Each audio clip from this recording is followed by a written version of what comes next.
আবারও 4 দিনের রিমান্ডে ইনু। শেখ হাসিনার বিচার ছাড়া দেশ শান্তিতে থাকবে না বলছেন দুদু। জানাবো অন্তর্বর্তী সরকারের 1 মাস কতটুকু প্রাপ্তি ও অগ্রগতি। এবং সর্বশেষ জানাবো দেশের পবিত্র জমিনকে কলঙ্কিত করেছে আওয়ামী লীগ বলছেন সেলিম উদ্দিন। শুনছিলেন সংবাদ শিরোনাম, এবারে বিস্তারিত। আবারও 4 দিনের রিমান্ডে ইনু।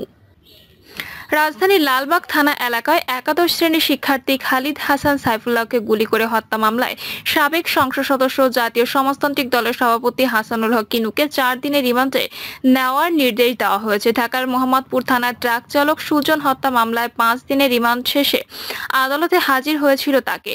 ওই মামলায় তাকে কারাগারে আটক রাখার আবেদন জানানো হয়। আদালত ওই মামলায় তাকে কারাগারে পাঠানোর নির্দেশ দেন। তবে নতুন করে তাকে লালবাগ থানার খালিদ হাসান হত্যা মামলায় গ্রেপ্তার দেখানোর আবেদন করা হয়। আদালত গ্রেপ্তার দেখানোর আবেদন মঞ্জুর করেন। পরে মামলা তদন্ত কর্মকর্তা লালবাগ থানার এসআই আকাশ মিয়ার 7 দিনের রিমান্ডের আবেদন করেন। অন্যদিকে ইনুর পক্ষে অ্যাডভোকেট মহিবুর রহমান মিহির রিমান্ড বাতিল করে জামিনের আবেদন করেন। শুনানি শেষে আদালত 4 দিন রিমান্ড মঞ্জুর করেন। এই নিয়ে 3টি হত্যা মামলায় পর্যায়ক্রমে তৃতীয় দফা রিমান্ডে নেওয়া হলো মামুনুল হক ইনুকে। ঢাকার আদালতের পুলিশ পরিদর্শক মোহাম্মদ আসাদুজ্জামান এসব তথ্য নিশ্চিত করেন।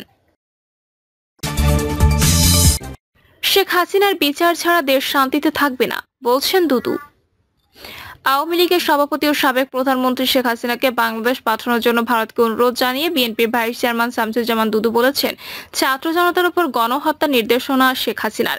এই ফ্যাসিস্টকে আশ্রয় দিয়েছেন, এখন তাকে দেশে ফেরত পাঠান। তাকে রক্ষা করার মধ্য দিয়ে আপনারা গণতন্ত্রের সপক্ষে কোনো কাজ করতে পারবেন না। শেখ হাসিনা মাথা চুল থেকে পায়ের নখ পর্যন্ত একজন খুনি। তাকে বিচারের আওতায় আনা ছাড়া বাংলাদেশ শান্তিতে থাকবে না। শামসুজ্জামান দুদু বলেন, আমাদের পার্শ্ববর্তী দেশকে আমরা বন্ধু হিসেবে জানি, কিন্তু সেই দেশের প্রতিরক্ষা মন্ত্রী যে কথা বললেন আমি জানি না তার কি উদ্দেশ্য।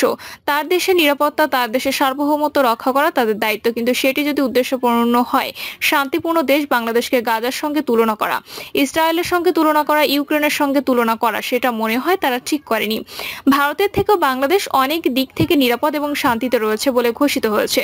অন্তর্বর্তীকালীন সরকারের উদ্দেশ্যে তিনি বলেন, আপনাদেরকে বলবো অনতিবিলম্বে আমাদের সেনাবাহিনীকে অর্ডার দেওয়া ছাড়া তারা যেন তৈরি থাকে। দেশবাসীকে সংগঠিত করে এদেশের পুলিশ, বিডিআর, সেনাবাহিনী এবং জনগণ সংগঠিত হয়ে মুক্তিযুদ্ধকালীন সময়ে যেভাবে পাকিস্তানের হানাদার বাহিনীকে পরাজিত করে বাংলাদেশ স্বাধীনতা এনেছিল, তেমনি ভাবে তারা বাংলাদেশের স্বাধীনতাকে রক্ষা করবে।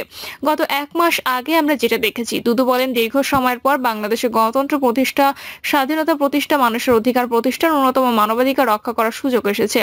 এই সুযোগ আমাদেরকে ব্যবহার করতে হবে। আমাদের সন্তানরা, আমাদের তরুণ সমাজ তাদের জীবন উৎসর্গ করে গণতন্ত্র ও স্বাধীনতার সম্মুখে এসে গণ অভ্যুত্থান সংগঠিত করেছে। গণ অভ্যুত্থানের মধ্য দিয়ে যে পরিস্থিতি তৈরি হয়েছে, আমাদের সেটা রক্ষা করতে হবে এবং সামনের দিকে এগিয়ে যেতে হবে। তিনি আরো বলেন, যারা গত 17 বছর ধরে গণতন্ত্র বিরোধী ভূমিকা পালন করেছে, ছাত্র জনতার উপর গুলি চালিয়েছে, এই আন্দোলন সংগ্রামে যারা শহীদ হয়েছেন, হাসিনা সহ আওয়ামী লীগের জড়িত থাকা নেতাদের অনতিবিলম্বে বিচারের আওতায় এনে কার্যকরায় দাঁড় করাতে হবে। যারা বাংলাদেশের লাখ হাজার কোটি টাকা লুট ও পাচার করেছে, তাদেরকে আইনের আওতায় নিয়ে এসে সমস্ত টাকা উদ্ধার করতে হবে। বিএনপি এই ভাইস চেয়ারম্যান বলেন, আমরা চারদিকে খেয়াল করছি, বিভিন্ন জায়গায় চাঁদাবাজি, লুটপাট এবং দখলদারি হচ্ছে। বিএনপিকে বদনামের ভাগিদার করার জন্য কিছু কিছু মানুষ বিএনপি এবং ছাত্রদল সেজে এগুলো করছে।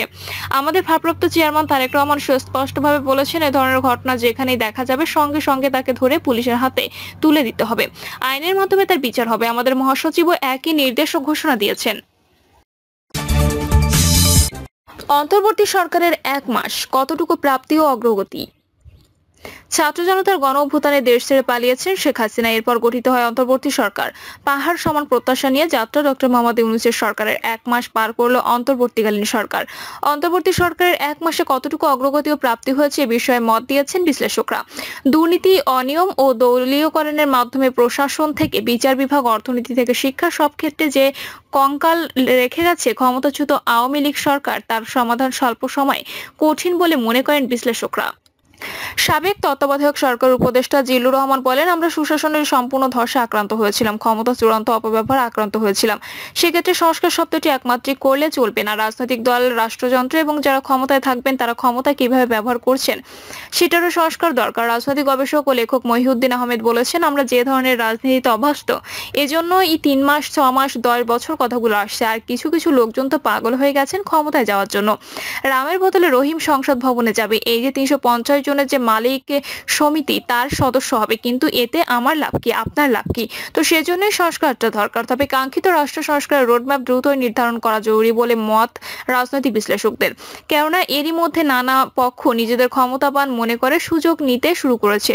মহিউদ্দিন আহমেদ আরো বলেন, অনেকগুলো পাওয়ার সেন্টার রয়েছে, যেমন আমলাতন্ত্র একটা পাওয়ার সেন্টার, কিন্তু রাজনৈতিক দল আছে সেগুলো পাওয়ার সেন্টার, এরপর ছাত্ররা একটা পাওয়ার সেন্টার, সেনাবাহিনী একটা পাওয়ার সেন্টার। সুতরাং পরিস্থিতি অস্থির। এদিকে এমন পরিস্থিতি অস্থির নিয়ে জিল্লুর রহমান বলেছেন, বিভিন্ন জন অ্যাক্টিভ রয়েছেন, প্রত্যেকের প্রয়োজনগুলো মেটাবার প্রয়োজন রয়েছে, তাই এগুলো সুষ্ঠুভাবে একটা সার্বিক পরিস্থিতি তৈরি করতে হবে। এমন নয় যে প্রতিযোগিতামূলক ক্ষমতার কেন্দ্র অনেকগুলো হলে এটা তো এক ধরনের বিশৃঙ্খলার দিক হয়। অর্থনীতির শ্বেতপত্র প্রকাশে এরই মধ্যে কমিটি গঠন করেছে সরকার। তবে বাজার নিয়ন্ত্রণ সহ অর্থনীতিতে আস্থা ফেরাতে দ্রুত কার্যকর পদক্ষেপ নেওয়ার তাগিদ সাবেক তত্ত্বাবধায়ক সরকার উপদেষ্টা হোসেন জিল্লুরের।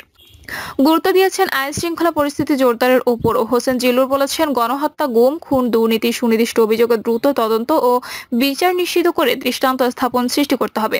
ঢালাও মামলা জেনে এসব কার্যক্রমকে প্রশ্নবিদ্ধ না করে আক্রোশ ও বিভাজনের রাজনীতি থেকে দূরে থাকার পরামর্শ বিশ্লেষকদের। এক্ষেত্রে রাজনৈতিক দলগুলোকে আমরা সহনশীল হয়ে অন্তর্বর্তী সরকারকে সহযোগিতার অনুরোধ তাদের। আওয়ামী লীগ সরকারের আমলে দেওয়া বিভিন্ন আইনি সুবিধা এবং মামলার রায় নতুন করে পর্যালোচনা হচ্ছে। সাবেক প্রধানমন্ত্রী শেখ হাসিনার বিরুদ্ধে মামলা দায়ের করা হচ্ছে, তার পরিবারের সদস্যদেরও মামলা করা হচ্ছে। বিভিন্ন মামলায় গ্রেপ্তার হয়েছে সাবেক মন্ত্রী, সংসদ সদস্য এবং বিভিন্ন রাজনৈতিক দলের নেতারা। তাদের মধ্যে অনেকের বিরুদ্ধে হামলা হয়েছে এবং শেখ হাসিনা সহ আগের সরকারের মন্ত্রী এমপিদের লাল পাসপোর্ট বাতিল করা হয়েছে। আওয়ামী লীগ সরকারের আমলে গুম হওয়া ব্যক্তিদের খোঁজ মিলছে এবং গুমের ঘটনা তদন্তের জন্য কমিশন গঠন করা হয়েছে। সরকার গুম বিষয়ক আন্তর্জাতিক কনভেনশনে স্বাক্ষর করেছে। দুর্নীতি দমন এবং ব্যাংকিং খাতে সংস্কারের উদ্যোগ নেওয়া হয়েছে। দুর্নীতির বিরুদ্ধে কঠোর পদক্ষেপ গ্রহণের পাশাপাশি ব্যাংকিং খাতের জন্য একটি আলাদা কমিশন গঠনের সিদ্ধান্ত নেওয়া হয়েছে। এছাড়া সিটি কর্পোরেশন, পৌরসভা, জেলা, উপজেলা মেয়র ও চেয়ারম্যানের অপসারণ করে প্রশাসন নিয়োগ দেওয়া হয়েছে। ইউনিয়ন পরিষদে কিছুটা নমনীয়তা দেখানো হয়েছে, যেখানে প্যানেল চেয়ারম্যানের দায়িত্ব পালন করার নির্দেশনা দেওয়া হয়েছে। এ বিষয়ে ট্রান্সপারেন্সি ইন্টারন্যাশনাল বাংলাদেশ নির্বাহী পরিচালক ডক্টর ইফতেখারুজ্জামান বলেন, 1 মাসের মধ্যে সরকারের কাজের যথাযথ মূল্যায়ন করা সম্ভব নয়, তবে পরিস্থিতি পর্যবেক্ষণ করা হবে। দেশের পবিত্র জমিনকে কলঙ্কিত করেছে আওয়ামী লীগ, বলছেন সেলিম উদ্দিন। বাংলাদেশ জামায়াতে ইসলামের কেন্দ্রীয় নির্বাহী পরিষদ সদস্য ও ঢাকা মহানগরীর উত্তরের আমির মোহাম্মদ সেলিম উদ্দিন বলেছেন, শত শত নেতাকর্মীকে হত্যা করে দেশের পবিত্র জমিনকে রীতিমতো রক্তাক্ত ও কলঙ্কিত করেছে আওয়ামী লীগ। সেলিম উদ্দিন বলেন, আওয়ামী ফ্যাসিবাদীর অপশাসন, দুঃশাসন চালিয়ে দেশকে অকার্যকর রাষ্ট্রের মুখোমুখি করেছে। তারা মানুষকে প্রাপ্য মানবীয় মর্যাদা দেয়নি, বরং জামায়াত সহ বিরোধীদের বিরুদ্ধে রাষ্ট্রীয় সন্ত্রাস চালিয়েছে। জামায়াত শিবিরের কর্মীদেরকে দেখামাত্র গুলির নির্দেশনা দিয়েছিল। সে নির্দেশনার আলোকেই তারা আমাদের শত শত নেতাকর্মীকে হত্যা করে দেশের পবিত্র জমিনকে রীতিমতো রক্তাক্ত ও কলঙ্কিত করেছে। তিনি বলেন, এমন কোনো জুলুম নির্যাতন নেই যা আমাদের উপর চালানো হয়নি। তারা কথিত বিচারের নামে প্রহসন করে জাতীয় নেতাদের নির্মম ও নিষ্ঠুরভাবে হত্যা করেছে, কিন্তু তারা জামায়াতের অগ্রযাত্রা কোনোভাবে রোধ করতে পারেনি, বরং শত শাহাদাত ও জুলুম নির্যাতনের পথ ধরে জামায়াত অভিষ্ট লক্ষ্যের দিকে দুর্বল গতিতে এগিয়ে চলছে। আগামী দিনে মানবতার মুক্তির জন্য বিজয় আমাদের সুনিশ্চিত। দর্শক, এই ছিল এখনকার সর্বশেষ সংবাদ। আপডেট সব সংবাদ পেতে চ্যানেলটি সাবস্ক্রাইব করে বেল আইকনটি ক্লিক করে রাখুন।